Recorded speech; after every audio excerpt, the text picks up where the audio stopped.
Дали УБК само се сели од МВР и се менува со ОТА или Оперативно-техничка агенција, а ризиците од неконтролирано прислушување остануваат. Големото УВО слуша секогаш и во сите држави, но дилемата е како и колку и кој го контролира.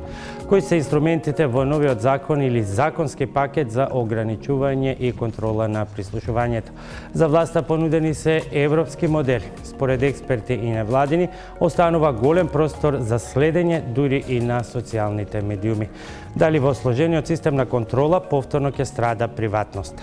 Кој колку, како и колку ќе може да слуша или чита од нашите разговори, електронска пошта или пораки преку разните апликации на мобилните телефони.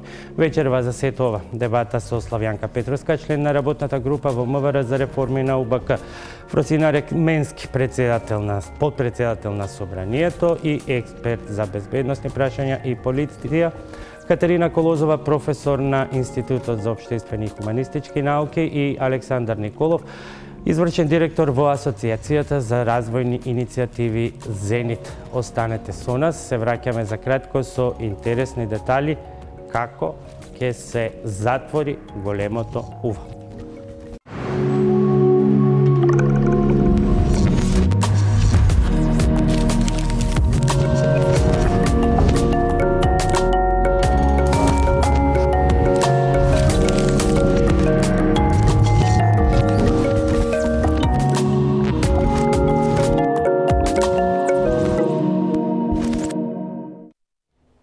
Две правосилни и една првостепена судска пресуда досега е епилогот од скандалот со прислушувањето која стресе Македонија до ниво на распад на системот.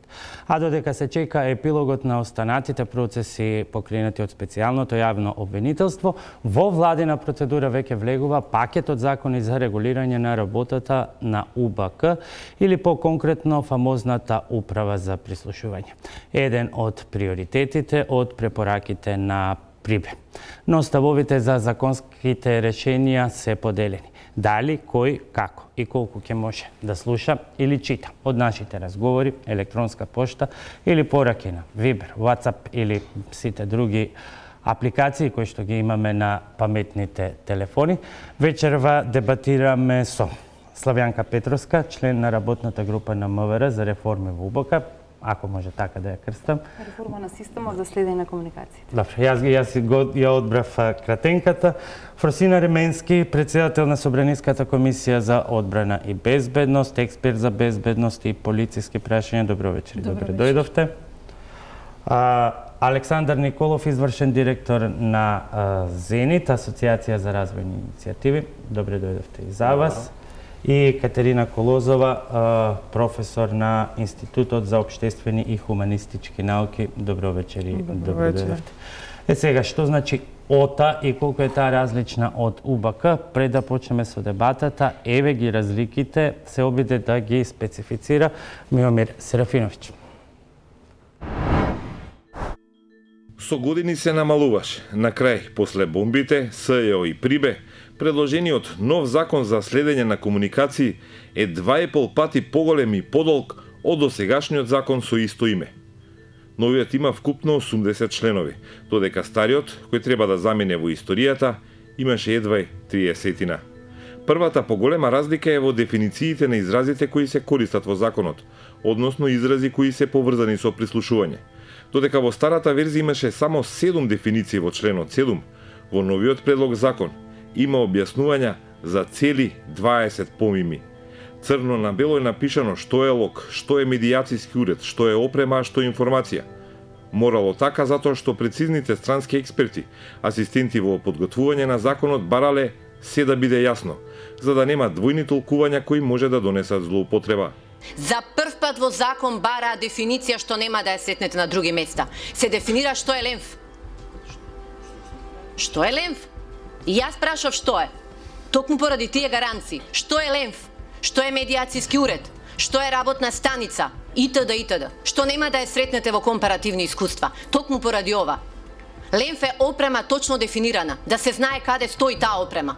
Најголемата разлика е во обемот на надзор. Досега за следење на комуникации право да вршат надзор имаа само 5 пратеници од надлежната Собраниска комисија. Сега право на надзор добиваат вкупно 5 институции.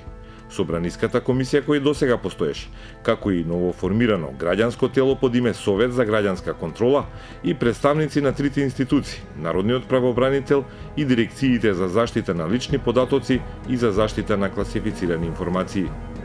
Досега надзор имаше на хартија, на терен се одвиваше јалово. Тоа се виде во 2011 кога Тито Петковски, тогашен претседател на Собраниската надзорна комисија, побара увид во УБК. Тогашната министерка Јанкуловска му пораша на Петковски дека може да дојде во МВР и да го посети како и секој граѓанин. Надзорот остана неостварена желба, пошто со новите измени е предвидено пратеник од надзорната комисија кога сака, па дури сам да може да отиде и да изврши увид како се прислушува. Помош може да бараат од национални и меѓународни експерти. Цивилниот совет за граѓанска контрола има право да врши надзор само доколку некој им се пожали дека има сознанија за нелегално прислушување во последните 3 месеци, а главната работа пак ќе оди преку Собраниската комисија. Токму поради оваа неодреденост, невладините сметаат дека треба прецизна, јасна и ефикасна улога на Советот. Контролата на законитоста на прислушувањето, која по стариот закон ја вршеше само МВР, сега е пренесена на јавен обвинител и на судија која издал дозволата за следење. Најголемата измена е формирањето на оперативно-техничка агенција, ОТА, која ќе биде посебно тело задолжено за спроведување на мерката следење на комуникации. Опремата ќе се измести од УБК и од МВР и ќе замине во ОТА, иако се уште не е определено седиштето на таа нова агенција. Голем дел од истите вработени во УБК, во петата управа, ќе заминат на исто работно место во ОТА и ќе ги реализираат судските наредби за прислушување. Во претходниот закон немаше обврска за операторите, а нивната улога во прислушувањето беше регулирана со Законот за електронски комуникации. Сега нивните обврски се наведени и поброени во предлог законот, со кој се определува начинот како да им доставуваат метаподатоци, како да обезбедат врска до ОТА, како да ги заштитат граѓаните и информациите добиени со следење. Само за операторите се предвидени и високи прекршочни глоби доколку не се придржуваат до законот. Новина е што за прв пат се предвидени и нови мерки за следење, доколку тоа се врши од безбедносни причини, а не за кривична истрага. Тогаш надлежните може да снимат тонски и филмски на отворени простори, но и да поставуваат надзорна опрема во објекти каде се наоѓаат лицата кои би биле евентуална безбедносна закана. Кругот е затворен, но остануваат помали или поголеми прозорци низ кои може да се протнат злоупотреби со прислушувањето. Двете најголеми афери, 2001 големото уво, како и бомбите од 2015 покажаа дека следењето на комуникации редовно се користело и за политички цели во државата. Се следеле најмногу новинари и граѓански активисти. Првата афера, големото уво, заврши без ниту еден одговорен, односно со аболиција на осомничените, предводени од екс-министерката Доста Димовска. Единствено е што прислушуваните кои тужеа добија парична одштета, не од одговорните, туку од државна сметка. Ете, тоа се начелно дел од принципите на новиот закон, со кој што фамозната петта управа, госпоѓо Петровска, станува ОТА. Сега барем знаеме кога ќе се каже ОТА, што значи ОТА, тоа ќе биде таа агенција каде што ќе бидат прислушните уреди. Но колку законската регулатива, бидејќи имаше и други предлози од експертите на Прибе, а владата сепак се одлучи да се ја задржи опремата кај државата или кај себе, колку овој избор кажува дека ќе има суштински реформи, а не само формално селење на петтата управа во ОТА? Легитимно прашање, меѓутоа петата управа, популарно сега што е составен дел на Управата за безбедност и контраразузнавање, нема да се пресели во ОТА. И тоа го кажува и законот, меѓутоа и намерите на законодавецот како ќе го имплементира законот. Односно повеќе символично е бидејќи тука беше и опремата во рамките на таа затоа велиме се сели петата управа. Петата управа ќе си остане со своите надлежности што си ги има. Во јавноста се создава впечаток дека концентрацијата на моќта што досега ја имала УБК, дека практично се преселува во ОТА, што не е така. Зошто? Затоа што оперативно-техничката агенција, која што се воспоставува како нов орган на управата, ќе има за задача само да ги дивертира или пренасочува сигналите кон крајните корисници, односно органите кои што се овластени за следење на комуникациите. Дали ако е се извинувам, дали ако е ова основната и единствена функција на агенцијата, зашто се премина кон ова решенија, а не кон другите, например, предлози, тие така наречени свичови да бидат префрлени кај провайдерите или да бидат во рамките на обвинителството? Една од препораките, битните препораки на Прибе во 2015 година беше точно дека свичовите мора да бидат тргнати од УБК и дека УБК не сме да има директен пристап до нив. Со овој модел тоа се прави и точно е дека власта, МВР, како сакате или УБК, се откажува од директниот пристап до медијацијските уреди. Зошто не се прифати предлогот, да кажеме, медијацијските уреди да бидат кај операторите? Тоа е затоа што со тоа ќе значеше дополнителни трошоци за набавка на опрема кај операторите. Што може би големите оператори, кои што економски тоа може да си го дозволат, ќе го издржаа, меѓутоа тоа ќе значеше економски негативни импликации за малите. Добро, ќе го дискутираме и тоа, иако тука е малку дискутабилно, бидејќи тие веќе имаат само пресвичува, особено големите, меѓутоа овој дел останува нејасен, бидејќи е сепак политичка одлука. Нама са беа трите и останува таа дилема дека еве државата си е мераклија како и секоја друга и ова да си биде опремата на сигурно. Не е политичка одлука, затоа што изминатите 2 години под покровителство на ДИКАВ се направи еден проект кој што имаше задача да ги детектира начините на кои што може да се реформира системот за следење на комуникациите и тој понуди 4 модели. Овој модел кој што е избран е еден од тие 4 модели, така што тоа повеќе ќе речам дека е одлука на дебата, односно соочување на аргументите внатре. Оваа работна група имаше повеќе од 20 на состаноци со различни фокус групи, кои што имаа за цел токму ова, да ги предочат слабостите на предностите на моделот, меѓутоа и да ги соочат аргументите во детали. Временски е жесток критичар на досегашната работа генерално на УБК, на сето она што се случуваше околу скандалот со прислушувањето и со сето стручно искуство и експертиза што ја имате. Гледате ли сега во овој модел на некаков контролибилен систем за можни злоупотреби или не сосема?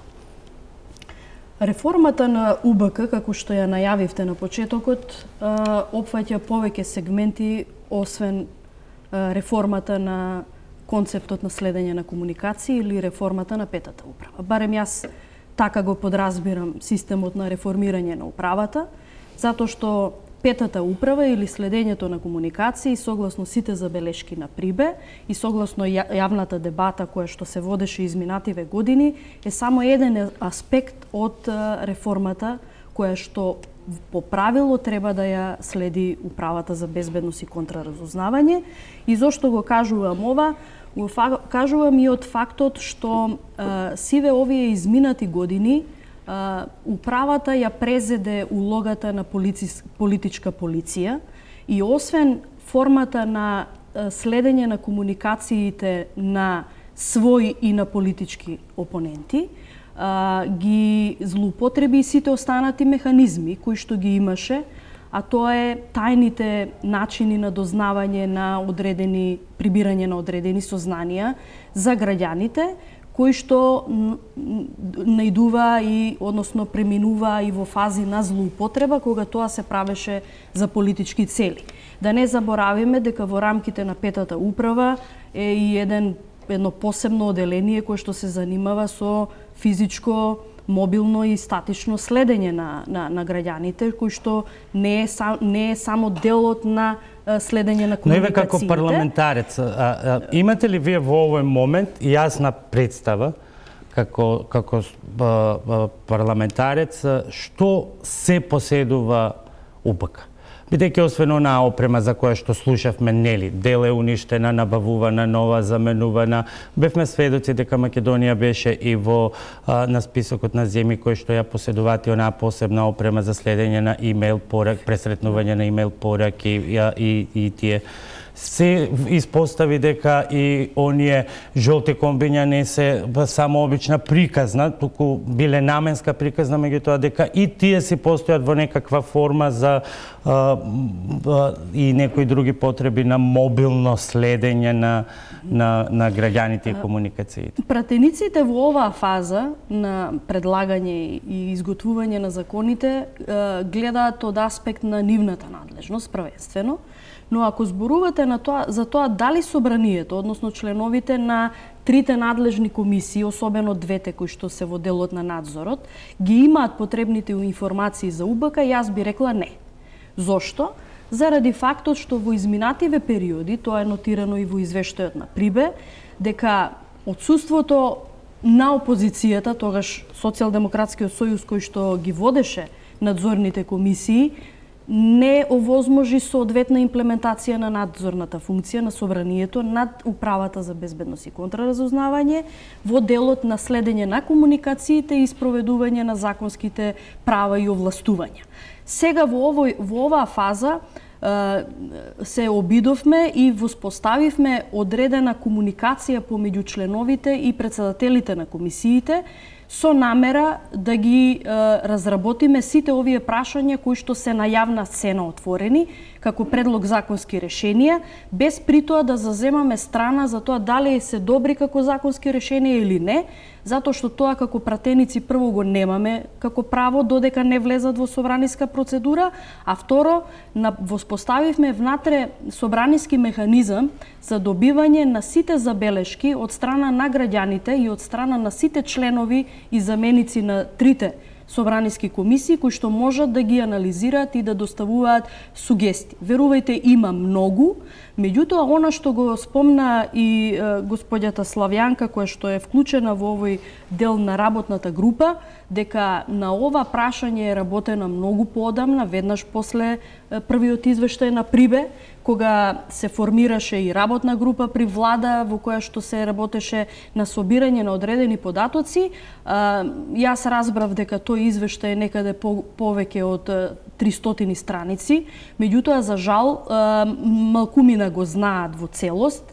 Предпоставувам и заради класифицираноста на одредени информации која што е оправдана. Меѓутоа, на една од седниците кои што планираме да се одржи во собранието по повод дебатата за овие законски решенија, ќе имаме предлог до Министерството за внатрешни работи да го достави извештајот и да видиме што е тоа што е континуитет од работата од 2015-2016 и што е тоа што треба да се надгради. Овој процес на продолжување на овие реформи во делот на Управата за безбедност и контраразузнавање од страна на новата влада покажува и еден вид на континуитет во и неподценување на трудот на сите други кои што биле вклучени во процесот, а биле вклучени поприлично голем број представници на институции кои што имале обврска да дават екзактни податоци за тоа со што поседуваат.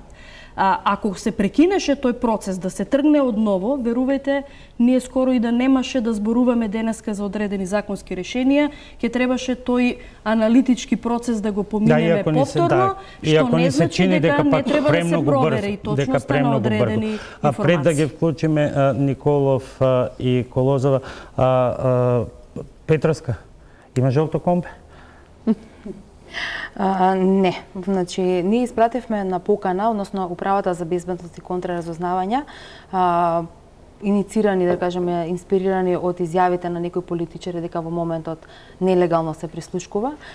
Испративме покана, отворена покана до двете комисии во собрание со кое што Управата за безбедност и контраразузнавање практично ги отвара своите врати и побара од нив да искористат својата уставна, законска и деловничка можност и да ја направат таа надзорна контрола.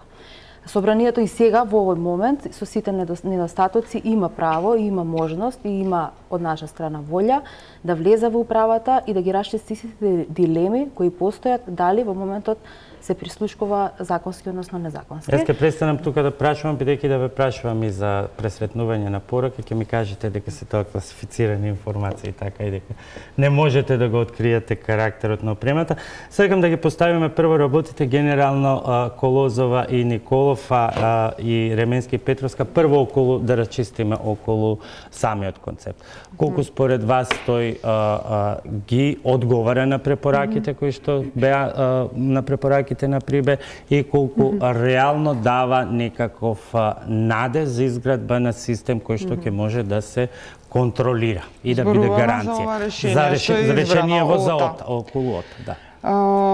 Прво морам да објаснам позадината на нашиот проект, начинот на кој што се занимаваме со ова прашање, од кој аспект се занимаваме со ова прашање. Значи, ние пред 3-4 години како институција разработивме таа метода и ја применивме таа анализа на разоткривање на механизмите на заробувањето на државата.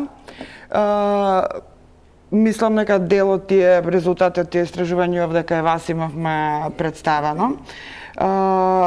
Значи, тоа сознание дека се станува збор за еден систем на политики кои што воспоставуваат известен тип на контрола и произведуваат тип на држава која што е авторитарна, а тоа се политики впишани во закони, значи совршено имплицираат пракси кои што се совршено законски, значи не мора да се незаконски, не мора да станува збор за кршење на закони, не мора да станува збор за корупција, за да биде државата заробена по начинот на илибералната држава, моделот на илибералната држава.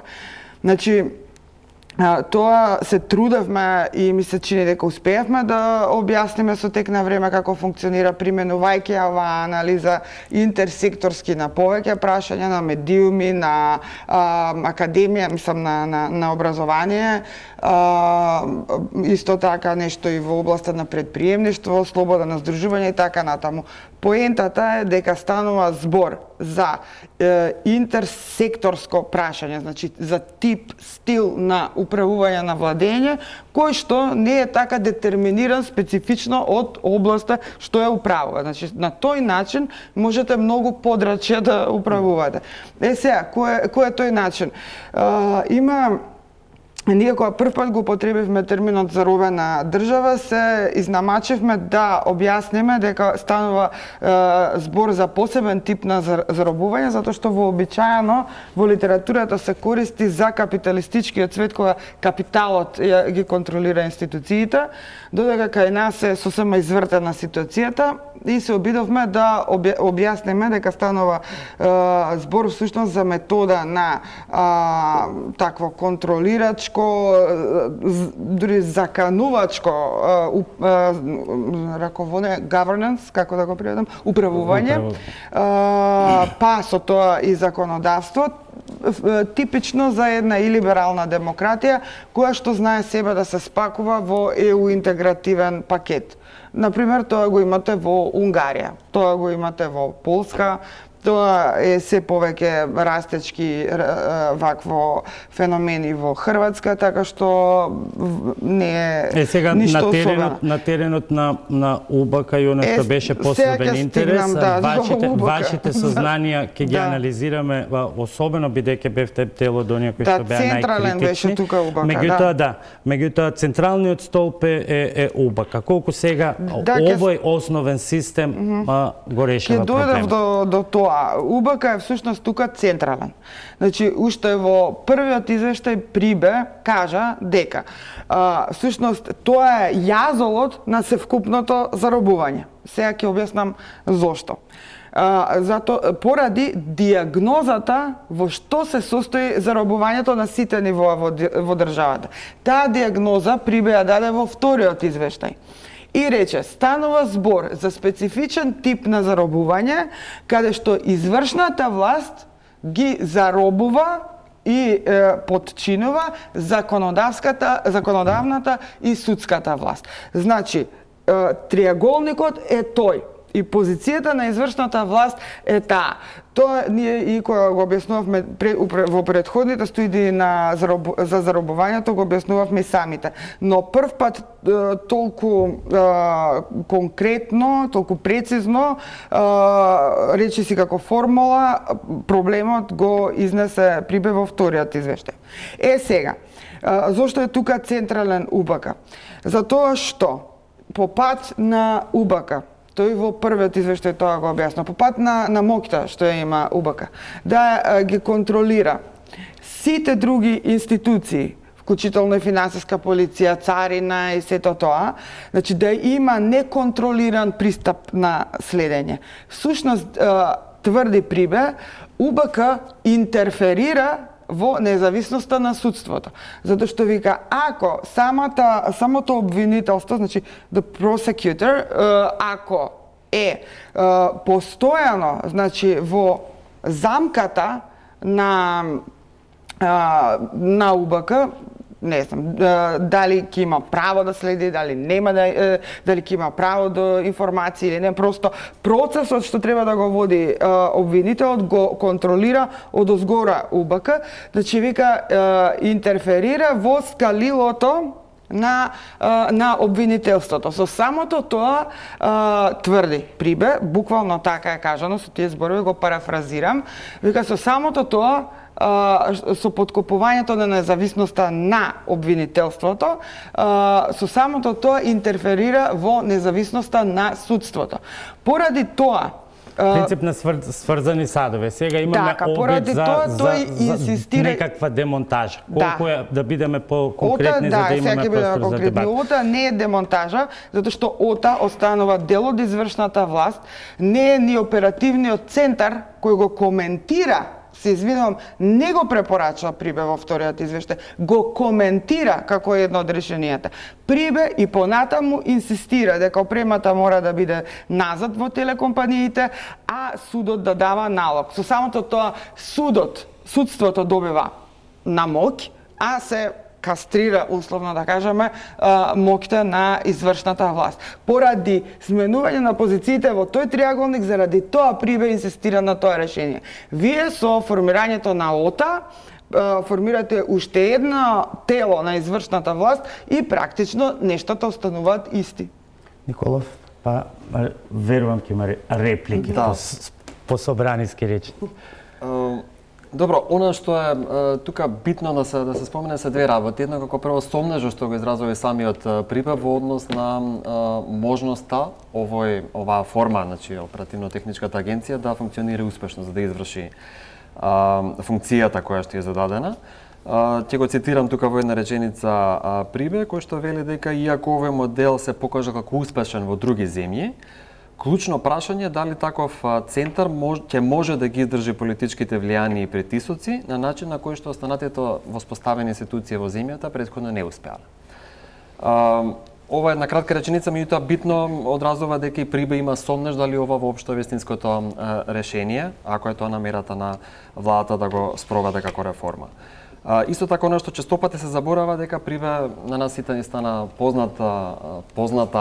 познато име и позната фигура, меѓутоа Прибе сам по себе не е институција. Значи Прибе само служи како советодавец и на македонската влада и на Европската комисија. За нас е еден многу битен документ на Европската комисија кој се темели на извештајот на Прибе, се итните реформски приоритети. Значи тоа е еден патокар што ни го дава Европската комисија каде треба да се движиме ние со реформите, каде што дословно вели дека Европската комисија бара од нашата влада да се појасни во законот и во пракса дека телеком операторите го активираат и го пренасочуваат сигналот кон релевантните служби или безбедносни органи само врз основа на претходно добиена судска наредба за тоа да се направи така.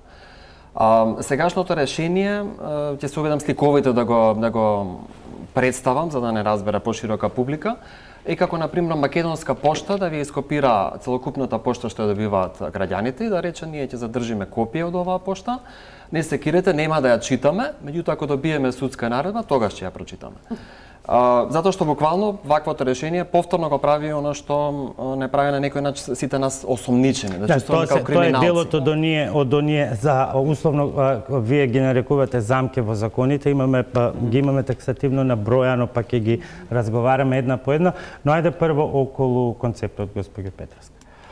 Критиките и од дел од стручната јавност, еве ги и вечерва од невладините кои се чини факт е дека темелно анализирале се дека ова ништо не менува. Кој е одговорот? Менува и тоа многу менува, заради тоа што ОТА точно е дека можеби изрично во извештаите на Прибе и во првиот и во вториот извештај не е прифатен овој модел, меѓутоа една работа е тоа што во јули месец при посетата на тимот на експерти на Прибе, пред да биде објавен овој вториот извештај, тој направи серија на средби во институциите во Република Македонија, меѓу кои во Министерството за внатрешни работи, каде што му беше презентиран токму овој модел за кој што ние денеска говориме. Токму затоа и формулацијата во вториот извештај, каде што тој нормално не се сложува изрично, меѓутоа вели дека сака да види како овој систем нема да биде под политички влијанија. И тоа е, да речеме, една предизвик со кој што било која влада, и не само владата, туку и општеството, треба да се соочи. Тоа е така затоа што во едно општество одговорноста не паѓа само кај еден. Одговорноста точно дека за скандалот од прислушкувањето е кај тие кои што се креатори, кои што го спроведувале, меѓутоа е одговорност и кај сите чинители во општеството. Во овој закон за следење на комуникации, токму со јакнењето на надзорната моќ, на улогата и на парламентот, за јакнување на улогата на парламентот, што е една од препораките, исто така на Прибе, меѓутоа и воспоставувањето на можност граѓанското општество да контролира е токму еден од предусловите вака на маса кога зборуваме, дека ќе имаме вистинска контрола врз кој да е систем и да го воспоставиме. Точно дека ОТА е државен орган, значи, меѓутоа се обидовме да внесеме во законот за ОТА одредби со кои што ќе се обидеме да гарантираме независност на ОТА. А тоа значи дека парламентот не е тело извршно, ќе се повториме подоцна со наведувањето на повели. Пред да преминеме во деталите. Беше кажано овде дека избраниот модел се темели на широка дебата. Се извинувам, не би се сложил со ова. Можеби ние да дебатираме сега, да, и поднесуваме коментари за предлог законите, меѓутоа тоа се детали. Избраниот модел е донесен без јавна дебата, без учество на пратениците, без учество на граѓанскиот сектор, без учество на граѓаните. И тука е клучниот проблем. Значи, ние дознавме од извештајот на владата за планот 369 дека владата во септември го избрала моделот од 4 модели кои што ги разгледала врз основа на, го цитирам извештајот, интензивни консултации во МВР. Па извинете, МВР е овде проблемот во системот за следење на комуникација поради злоупотреби кои што ги направил МВР. Како може МВР да го избере моделот за реформа со кој што спречат тие злоупотреби? Тука е потребна многу поголема дебата. Еден по еден сега. Ова може би техникалија, ама не е суштинска работа. Да се надоврзам на ова што го кажа. Всушност, според ургентните реформски приоритети, што Александар е во право, тоа е текстот што е обврзувачки за нашата држава, а Прибе е консултант. Добро, ургентните реформски приоритети го вклучуваат и Прибе како дел од документот што не обврзува. Да, вика дека е интегрален дел. Но, итните реформски приоритети исто така како што наведе Александар, точно е формулирано дека бараат опремата да ја контролираат телекомуникациите, а судството да биде единственото што има моќ. Вакво, јас една работа разбирам, дека кај нас постои впечаток дека се губи контрола и се бидува неодговорен како држава, ако тоа го препуштиш таму некаде. Тоа е поради културата на авторитарно владење на кое што сме навикнати. И не можеме да поимиме дека може да е совршено безбедно а да се, значи опремата да си биде кај тој на кого му припаѓа компаниите, а судот да биде тој што одлучува дали ќе се следи или не. Значи така на вистина судството ја добива моќта која му следува. И уште една работа само да кажам, апропо дебатата и апропо кој е предлагачот и проблемот во тоа дека МВР е предлагачот. Во итните реформски приоритети стои дека е обврскана собранието да најде решение.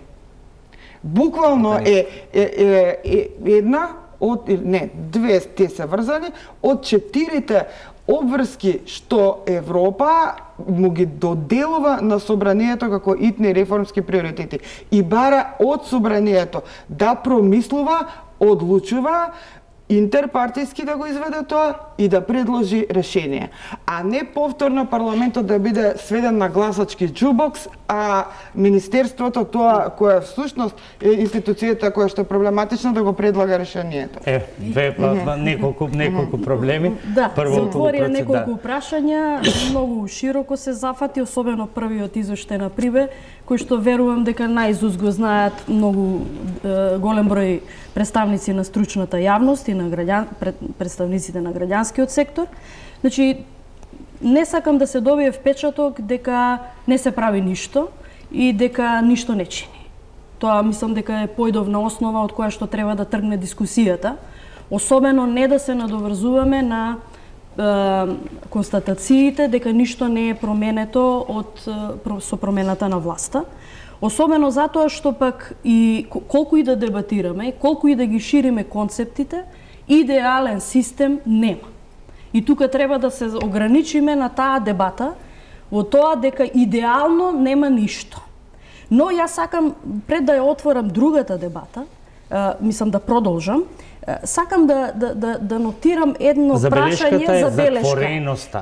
Затвореноста и дека излегува од МВР. Околу концептот дека посредничката функција треба да ја има операторот, а не посебно ново тело, кое што условно би го заменило УБК, што не се сложувам дека е така. Ајде да се подсетиме во каков контекст зборуваме за реформата на концепт с принципот на следење, односно мерката следење на комуникации. СЈО се уште води постапки во суд и истрага по однос на незаконското прислушување, уништување на опрема од МВР и злоупотреба на службена положба и овластување. Тоа е еден аспект од контекстот во кој што зборуваме за следењето на комуникациите. Пропустите што се направени сите овие години, фактор човек, не фактор систем. Системот го сочинуваат луѓе. Системот не е даден сам по себе.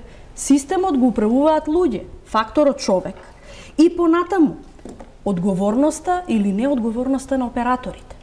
Јас ќе се присетам на неколку мои дебати во кои што зборував дека кога зборувавме за аферата на прислушкувањето, за прислушкување, кажав дека операторите не се помалку виновни во целата афера. Дали ние денеска можеме да зборуваме за одговорноста на операторите и кај е нивната одговорност? За да дојдеме до дебатата дали операторот треба да биде тој што треба да го има интерфејсот. Судот треба. Меѓутоа, паралелно со реформата на следење на комуникации и безбедносно разузнавачката заедница, да не заборавиме дека треба да следи реформа на обвинителско-судската фела, која што беше аномична сиве овие изминати години по однос на нивните законски можности за надзор на следењето на комуникациите. Не е само собранието. Собранието го има делот на повеќе политичкиот надзор. Меѓутоа, обвинителскиот и судскиот надзор на контролата на мерката следење на комуникации е нешто што е од исклучителна важност, да извинете, не го видовме изминативе години. Него можеме кулуарски да слушнеме дека имало и антидатирање на одредени наредби со цел да се покрие незаконското следење на комуникациите изминативе години и да не заборавиме исто така дека во овој концепт За прв пат се воведува граѓанството како модел за кој што можеме да дебатираме. Ќе ги дебатираме дел по дел сите забелешки, само забелешката. Наспроти одговорноста на АЕК, кој што во претходниот систем имаше обврска за контрола на операторите, а не ја изврши. Не станува збор прво за да се знае и за гледачите дека не станува збор за еден закон, туку измена на повеќе закони, значи измена на закон за електронски комуникации, измена на закон за следење на комуникации, измена на кривичен законник. Ова формирањево на ОТА е само еден во целиот систем. Накратко, Катерина, за да може Петреска да одговори, па ќе одиме на детали. Печеток дека Фросина нема разбрана што мислам. Значи, не мислев на надзорот, мислев на обврската со која Европа преку итните реформски приоритети го задолжува собранието да го изнајде решението. Не мислев на надзорот од како ќе се најде решението. Петровска, се враќаме на почетокот дека одлуката е политичка, односно донесена во тесен круг во МВР. Одлуката за законите на крај ја носи владата на седмица, а на крај ја носи собранието. Меѓутоа моделот е избран од владата без јавна дебата. Ќе се објасни. Меѓутоа, ние кога да речеме прво не можете да го обвинувате министерството зошто се обидело на јавноста да ја презентира еден модел од 4 кои што нас не биле презентирани. Може да предложи алтернативи, имало такви закони со алтернативи. Како јавноста ќе биде убедена во капацитетот на министерството сега во моментот?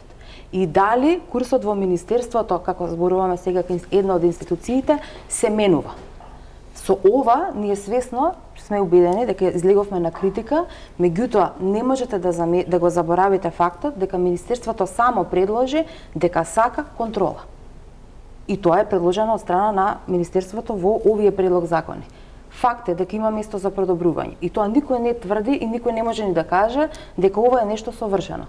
Не е совршено. Во поглед на транспарентноста, особено кон граѓанските организации, уште пред да почне изработката на законите, пред една буква да се напише, граѓанските организации беа повикани на средба, консултативна. И точно е дека таму немаше камери, немаше фотоапарати, тој беше нашиот пристап.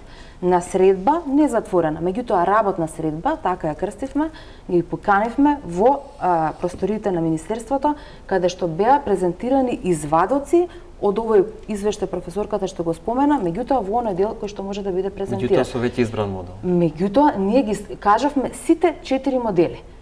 Извинете, морам со жалење да кажам дека граѓанските организации го рекоа и ние при тоа, извинете, го презентиравме нашиот план. Дека имаме намера законите понатаму кога ќе се направат да ги објавиме на ЕНР и така натаму, ни беше речено, објавете ги законите, нашите забелешки ќе ги дадеме на ЕНР. Потоа, втората средба повторно беше на иницијатива на Министерството за внатрешни работи. Дебатата која што беше на Факултетот за безбедност, кога прв пат го промовиравте системот, повторно забелешката каде што се сконцентрирани најголем дел од експертите, повторно за една од главните забелешки беше истата. Доаѓате, презентирате веќе готов модел, наместо да не консултирате предходно пред изборот на модел. Презентираме модел за кој што ние сме сметале дека е најсоодветен и го отвараме на дебата. Има голема разлика. Чуму тогаш дебата, ако ни става дебата, не може да се смени моделот. Може да се смени, па законите се ќе го укинеме законот за основање на агенција. Работната група за која што постојано зборуваме, која што ме најавти како заменик председател на групата, има повеќе од 20 членови. Тука се вклучени и пратениците.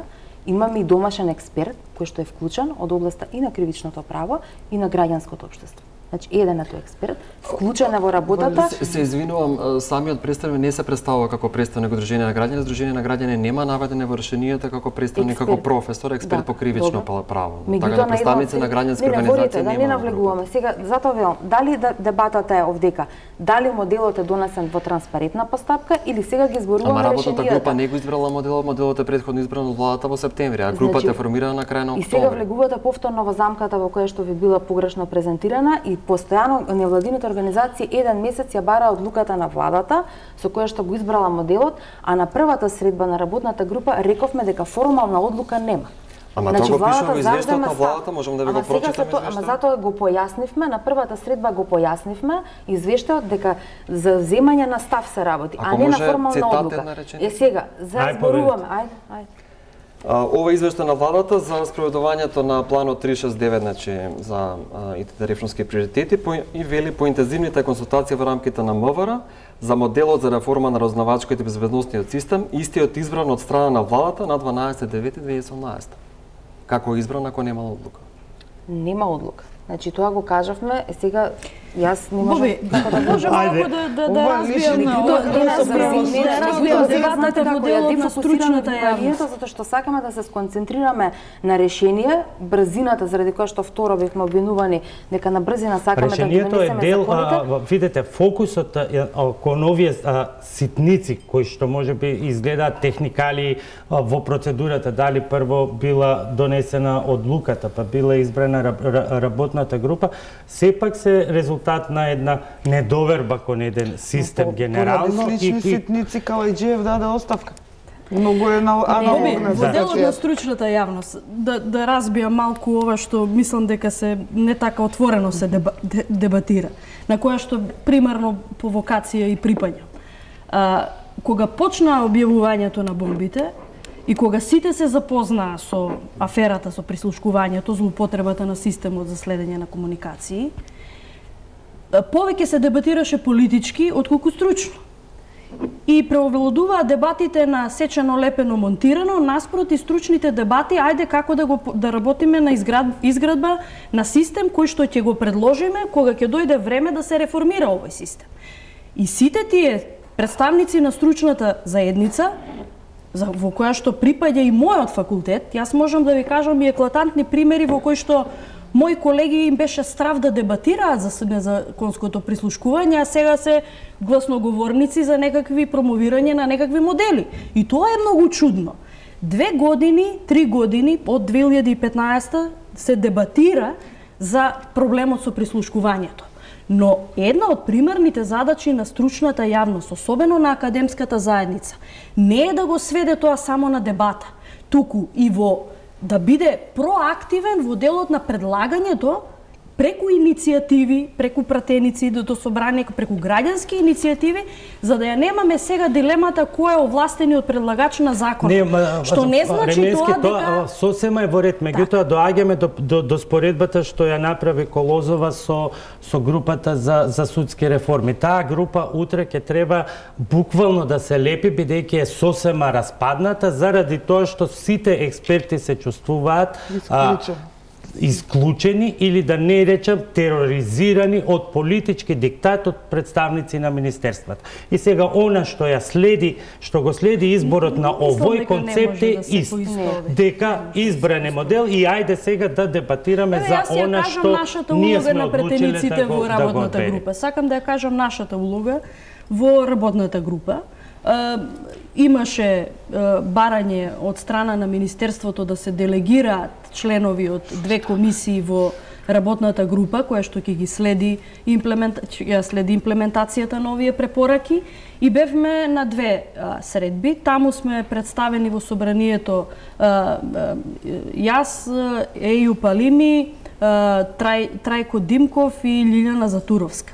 Ние во таа фаза во која што се дебатираше модел, не влеговме во дебата за модел, туку напротив кажавме дека нашата улога како пратеници не е во ова фаза да навлегуваме во толкување на закони кои што се уште не се изготвени и кои што се уште не влегле во законска процедура.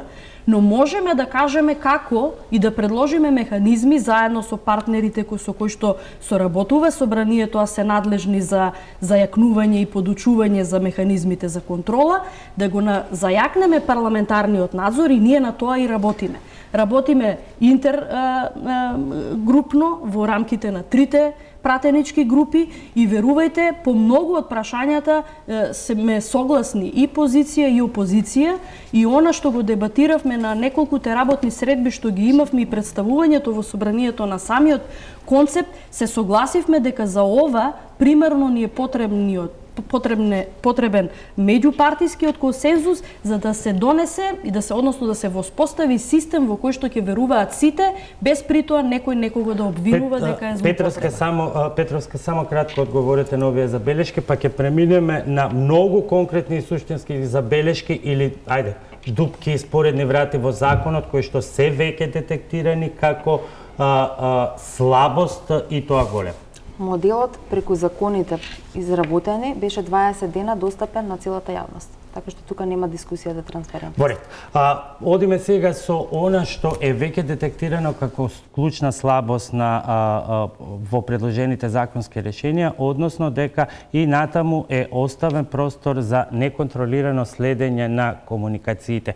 И тоа не само на телефонските, туку и многу пошироко преку така наречените метаподатоци и на севкупната комуникација и движење што го имаат граѓаните. Приватниот живот повторно ќе биде под лупа на државното око. Државните органи понатаму ќе имаат можност неконтролирано и незаконски да ги следат комуникациите на граѓаните, дознавајќи детали за нивната интима, за тоа со кого се гледаат и со кого се дружат, кои се нивните партнери, дали имаат љубовница, каде се движат, каква храна преферираат. Ова се само дел од низата забелешки и коментари што невладиниот сектор ги има за законите за реформа на безбедносните и разузнавачките служби. Топ тема на ваша страна ги анализираше забелешките на Институтот за општествени и хуманистички науки со фокус на Законот за електронски комуникации. Предлог. Се брише членот 175, кој е основ за директниот пристап на МВР до комуникации на граѓаните. Забелешка. Парцијално се надминуваат постојните проблеми. Потребни се интервенции во делот на задржувањето на податоци за комуникацијскиот сообраќај за сите граѓани, односно така наречените метаподатоци. Тоа се податоци со кого комуницираме, во кое време, од која локација и со каков уред. Во превод, бришењето на членот 175 е само форма бидејќи истиот е префрлен во друг, член 60. Со ова се остава можност за следење на движењето на граѓаните врз основа на сигналите од мобилните телефони, што е спротивно на Уставот, кој гарантира заштита од повреда на личниот интегритет. Проблематичен е и членот 178 од Законот за електронските комуникации, кој овозможува на телефонските оператори без судска наредба да чуваат податоци. Граѓанскиот сектор се противи на одложената примена на новиот закон, со што се остава луфта од речиси 1 година без промени, оставајќи му се уште неограничен пристап на УБК до содржината на комуникациите на граѓаните. Предлог. Формирање на оперативно-техничка агенција, ОТА, како самостоен и независен државен орган. Забелешка. Формирањето на ОТА не го надминува ризикот од незаконско пренасочување на сигналот и неовластено следење. Граѓанскиот сектор предлага измени, овозможувајќи телекомуникацијските оператори да бидат тие што ќе ги пренасочуваат комуникациите на конкретни лица до надлежните органи, но исклучиво со судска наредба. Предлог. Директорот на ОТА да доставува до собранието извештај за работата. Забелешка.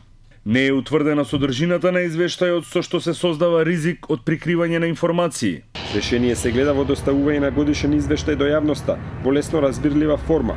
Проблематично во предлог измените на законот се така наречените метаподатоци, чие собирање и чување според граѓанските организации и понатаму представува следење на комуникациите. Со анализа на метаподатоците може да се извлечат прецизни информации за приватните животи, за социјалните врски, за навиките, за вкусовите и движењето на граѓаните. Закрижувачки е што предлог законот им овозможува на органите за следење на комуникации без судска наредба да имаат пристап до ваквите податоци за сите граѓани, вклучително и за период од 12 месеци наназад.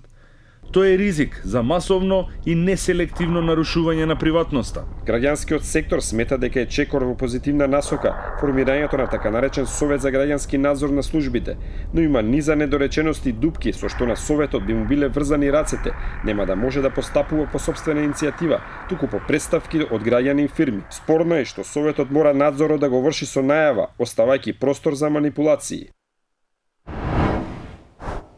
Ете, тоа беа дел од забелешките од анализата на Институтот за општествени и хуманистички науки, на Зенит и на ЕПИ.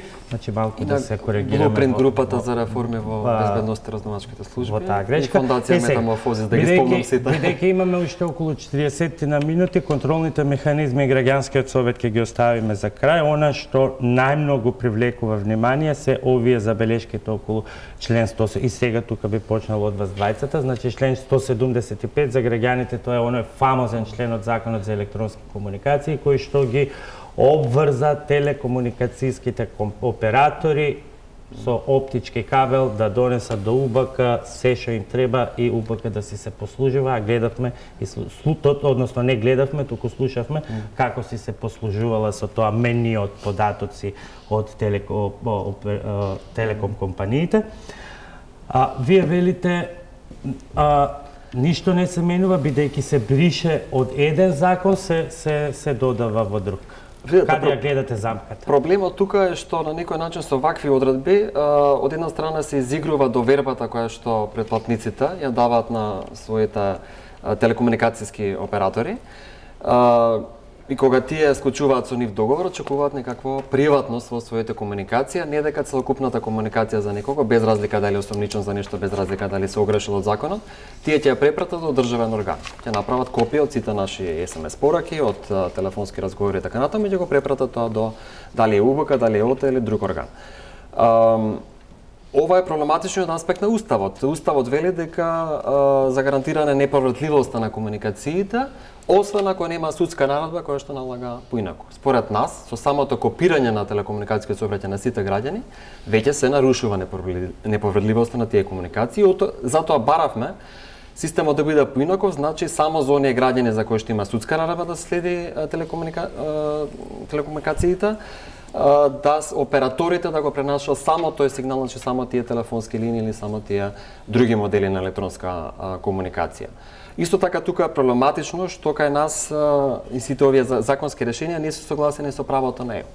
Значи кај нас повторно во Законот за електронски комуникации се предвидува да остане обврска за задржување на податоци, со која што службите може да ве следат во секое време преку вашиот мобилен телефон каде локацијски се наоѓате меѓу другото. Што е многу инвазивна мерка, а сега со новиот предлог се предлага за потребите на безбедноста тоа да биде и без судска наредба, без одлука на јавен обвинител, туку и самата служба да може да го врши таквото да има пристап до тие метаподатоци, така наречени.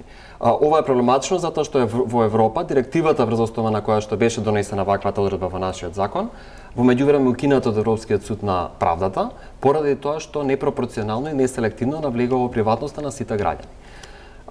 И жал ми е, например, што во анализите кои што ги спровеле државните органи, ниту во образложенијата на предложените закони, ниту на едно место не се спомнува правото на ЕУ. Релевантните директиви кои што постојат, релевантните регулативи на ЕУ кои што постојат. Како ние сега ќе елаборираме пред ЕУ дека сме го усогласиле законот со пренасочување, па вториот дел ќе бидат особено тие метаподатоци и располагањето со нив, бидејќи тука имаме еден поширок опфат. Петровска, прво околу ова навидом се чини преместување на таа обврска од еден член во друг член, од еден закон во друг закон. Се укинува на едно место, во видоизменета форма се додава на друг. Кога ќе се зема во предвид значењето на постоењето на метаподатоците, јасно е дека тие некаде треба да бидат регулирани. И точно е дека во овој закон се регулира нивното постоење пред се, дефиницијата, меѓутоа и целите за кои тие ќе се употребуваат. Точно е дека генерално во оваа дебата кога се зборува за следењето на комуникациите, поучени од блиското наше минато, фокусот е на тоа дека се направила огромна злоупотреба, односно прекршување на човековите права. И тоа не е спорно и не мислам дека било кој во државата може да каже дека тоа не е така. Меѓутоа имате во предвид, сите ние треба да имаме и како граѓани, меѓутоа особено оние кои што се занимаваат со оваа проблематика, значи ја чуваат државата, се грижат за безбедноста на државата и дека не можеме само заради тоа што во минатото се правеле злоупотреби, одеднаш сега да им ставиме граница и да им ги пресечеме сите нивни инструменти кои секаде во светот им стојат на располагање. Точно е дека оваа директива е укината, меѓутоа исто така е точно дека во фаза донесување на нова, односно подготовка на нова, и во сите земји на Европската унија компаративно ќе видите дека овие метаподатоци се чуваат повеќе од 12 месеци. Не е точно. Кај нас, добро. Како е системот во Германија, кажете? Колку време се чува? Ова е препорака која што ни е дадена од надворешниот експерт од земја членка на Европската унија.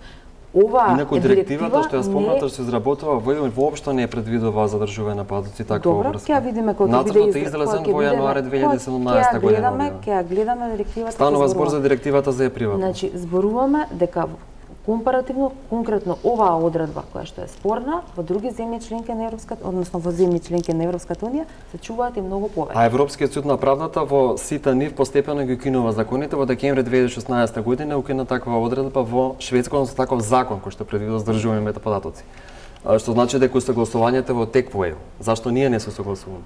Затоа што ние имаме обврска токму од она што беше овдека искоментирано, е дека една од грижите на граѓанското општество и на јавноста, би рекла јас пошироко, е зошто е таа одложна примена на законот. Токму тоа беше искоментирано. Одложната примена на законот сакаме да биде, односно законот, склопот на закони да профункционира што е можно побрзо, за да ги расчистиме сите овие дилеми. А одложната примена на законот, сега ќе одговорам и тоа прашање во склоп на ова, е заради тоа што е неопходно да се направи трансформацијата на надлежностите од она што е сега УБК во тоа што ќе биде ОТА. И тука има забелешка за контролен механизам. Николов, само објаснување за гледачите подетално што е сето тоа мета податоци, бидејќи тука се опфаќа многу поширок спектар на комуникација на граѓаните и каде е таа, и тука една мала дискусија, бидејќи за да не остане време за сите аспекти, оној сегмент дека тоа може да се преземе од службите под превезот на безбедносни потреби и без судскина. Да, проблематично е што од една страна, например, за да следите неколку физички, некој по улица да иде по вас и да ве следи, да гледа каде одите, ви е потребна судска одлука. И тоа представува посебна истражна мерка.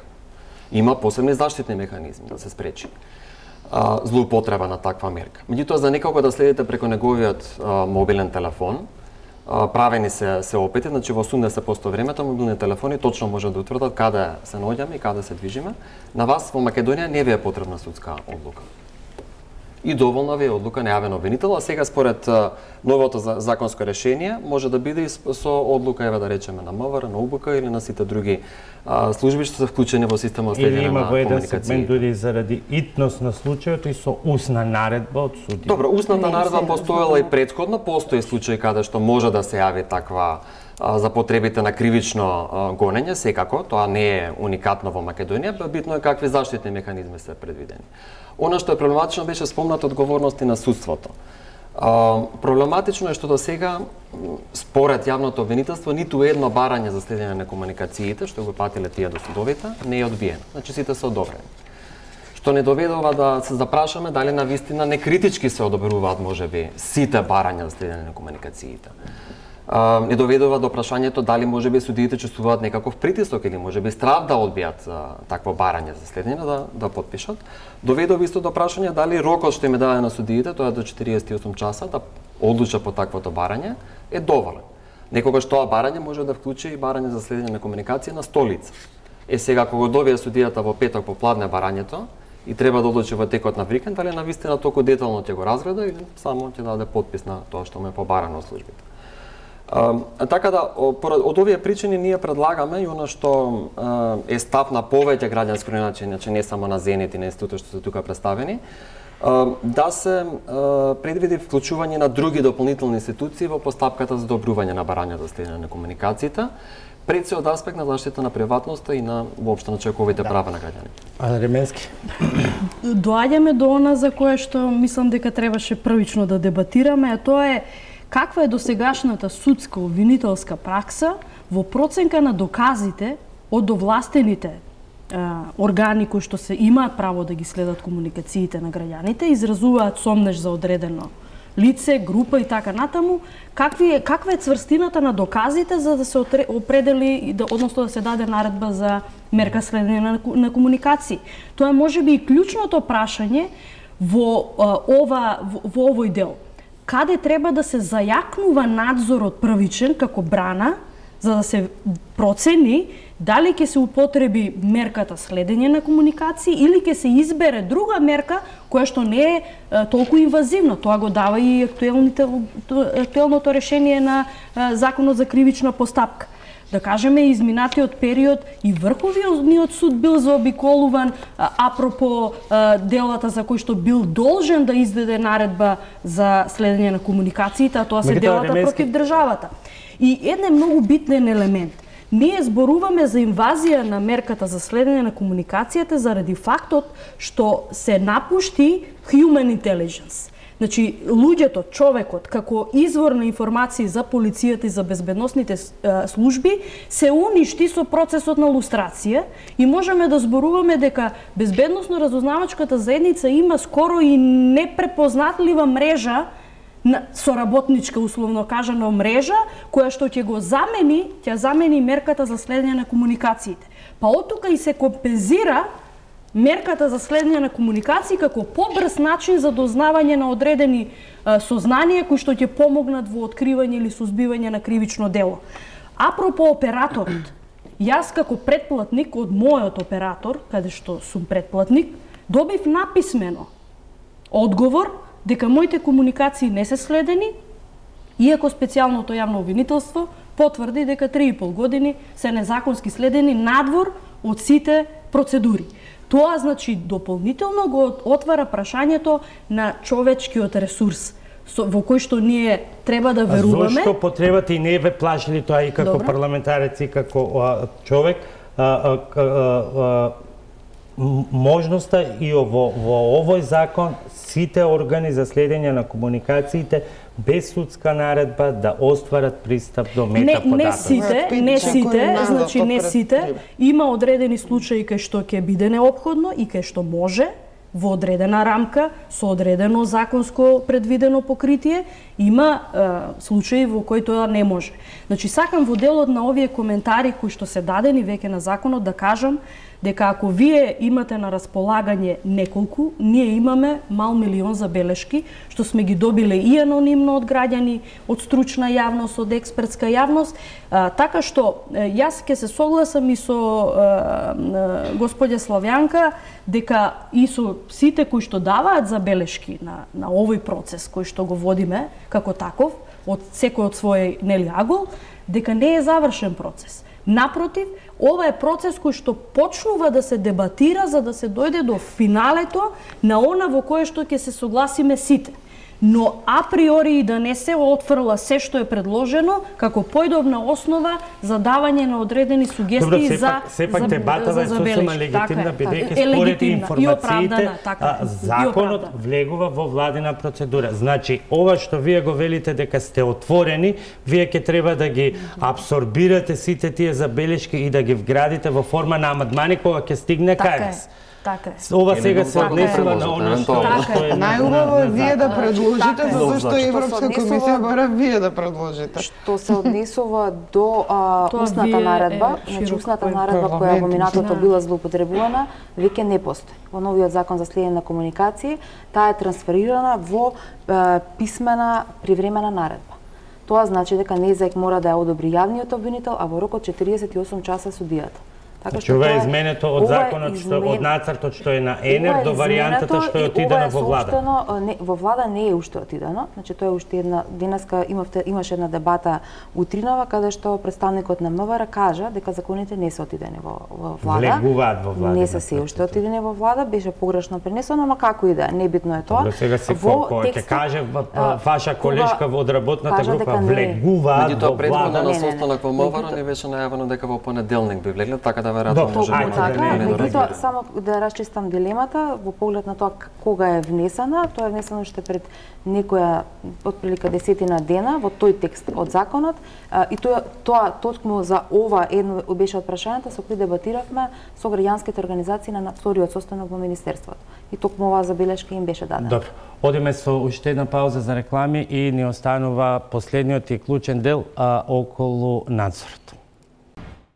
И се враќаме назад во завршница на оваа дебата. Очигледно има многу сегменти за последниот кој што веројатно во иднина ќе предизвика и најмногу внимание. Тоа се контролните механизми, ни остануваат само уште по околу една минутка за сите. Еве, Колозова би почнал од вас. Сега имаме еден нов систем, се воведува граѓанскиот совет, вие тука се собраниските комисии. Меѓутоа, првото читање покажува дека е премногу комплицирано, па еве едно народско прашање и се чини дека може да се случи да биде според онаа народната многу бабици килово дете. Не ми се чини така. Прво, мене тоа се ми изгледа прилично орнаментално, наводното следење од еден куп тела, меѓу кои и граѓанскиот совет.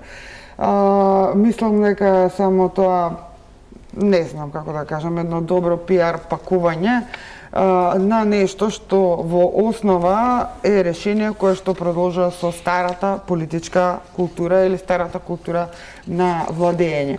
Како што кажа Александар, овој закон, начинот на кој што ОТА ќе го добива сигналот, се однесува како сите да сме потенцијални криминалци или виновен се додека не се докаже спротивното.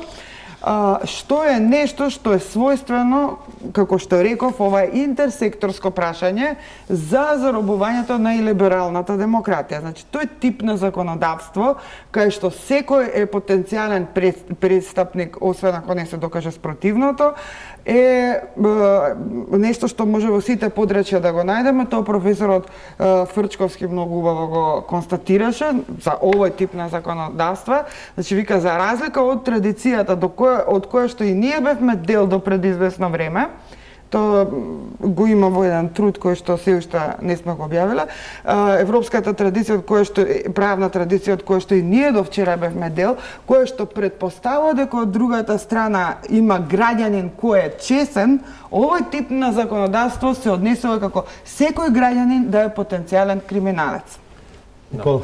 Мора да се каже дека во делот на надзорот можеби решенијата најнапред се отидени во поглед на како реформски зафат и мора да пофалиме дека според една анализа што ја правевме со мрежа 23 на граѓански организации, тука добар дел од добрите практики од Европа се применети, останува детали да се додефинираат.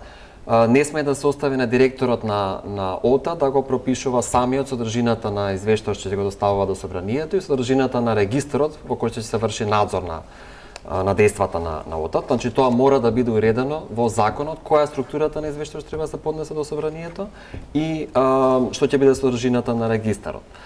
Понатаму, треба да се дефинираат критериуми по стапка за избор на граѓанскиот совет, сега тоа е многу лабаво поставено во предлог законското решение и треба да се најде начин како овие податоци нема да стигнуваат само до собранието, туку ќе се објавуваат и за пошироката јавност. При тоа да се демонстрира дека навистина се користат за намената за која што треба да се користат овие средства, а некако досега да немаме ни индикација колку пресуди правосилни се донесени врз основа на мерката следење на комуникација, за да знаеме дали таа воопшто се користи за намената заради која што треба да се користи или се злоупотребува за политички бизнес и други цели. Ременски, собранието досега беше во улогата на онаа позната слика на Катица Јанева кога вели отвори, никој не ја отвара во УБК. Меѓутоа сега има еден механизам, комисија, па друга комисија контролира, како контролира комисијата, улогата на граѓанскиот совет. За жал имаме само една минутка, ваша оценка што е потребно во тој дел и клучно. Комплексот на недоверба во институциите, кој што се раѓаше и што се негуваше сиве овие изминати години, ќе ни треба долго време да го надминеме. И тоа е нешто на кое што треба да работиме сите и повторно ќе кажам, без притоа априори да отфрламе се, особено не после ваква хаварија во која што имаме масовно нарушување на човековите слободи и права.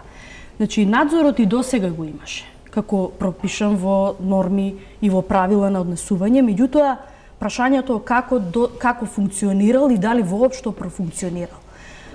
Заложбата на сите овие нови законски решенија кои што се нудат и одредби како можности е конечно овој надзор да профункционира и да биде компатибилен, односно координиран, за да нема недоверба, особено во делот на политичкото препукување за тоа кој го прави надзорот над кого.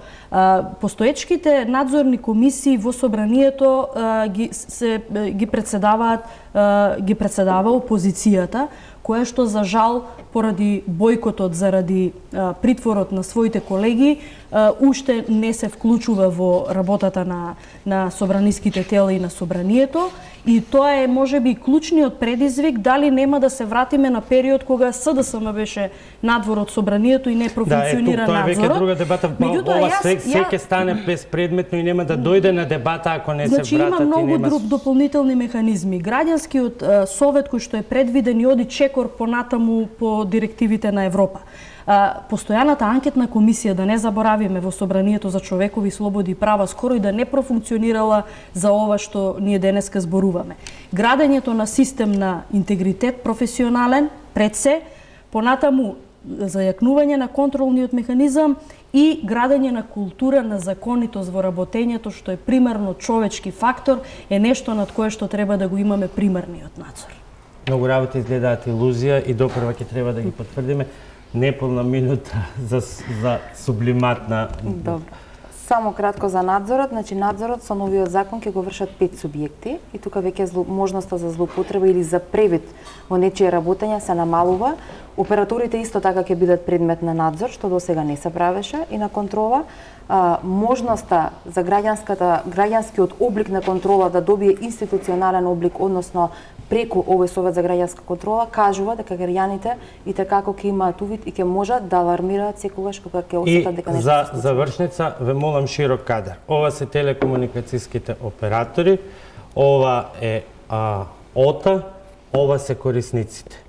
Што од сето ова складирано овдека за сите нас, ОТА ќе може да земе и да дистрибуира до УБК, финансова полиција, царина, судство и сите други корисници. Се или само одредени податоци врз основа на судски налог. Содржината на законските следени разговори во иднина, законските следени комуникации, зборуваме по овој закон, ќе имаат исклучиво органот кој што е овластен за следење на комуникациите. Ниту органите меѓу себе нема да знаат кој е предмет на кој прислушкување. Значи сите податоци за нас тука остануваат кај операторот, ОТА само со судска наредба ќе ги проследи на органот што е овластен. ОТА ќе ги добија сите, а после врз основа на судска наредба народно некој ќе ги сподели со другите. Сега другите. веќе влегуваме во техникали за кои што никој тука не е експерт, ама благодарение на колегите во МВР и тоа го дознав. Значи техниката веќе сега вели дека крајниот продукт, тоа што е целта на судската наредба, ќе има само органот овластен на кој што му гласи судската наредба. Нашата комуникација злоупотреба е веќе суштината е минимизирана. во деталите, но очигледно ќе имаме уште многу време за дебата на истава тема, бидејќи и предизвиците се големи. Ви благодарам што бевте вечерва во Топ тема на ваша страна. Останете со Телма во ноќно студио вечерва со вас се Снежана Лупеска.